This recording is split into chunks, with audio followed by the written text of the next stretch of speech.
si bada nga oray nang ginungsi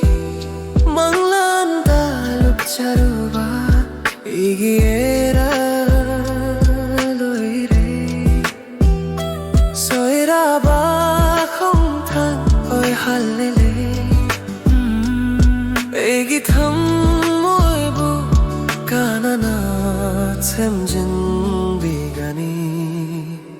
kau thok lagai khalabasu ngamde Eigi thammoi sina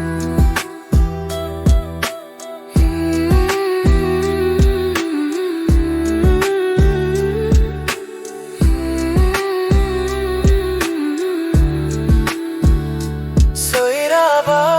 không thang oi halle Eigi tham moi bu kanana semjin bigani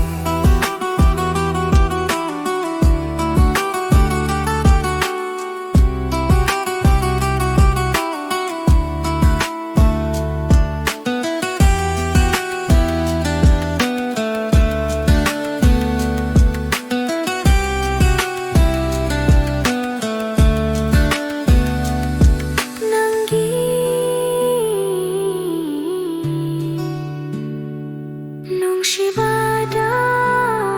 Lupcharuba Eigi Eral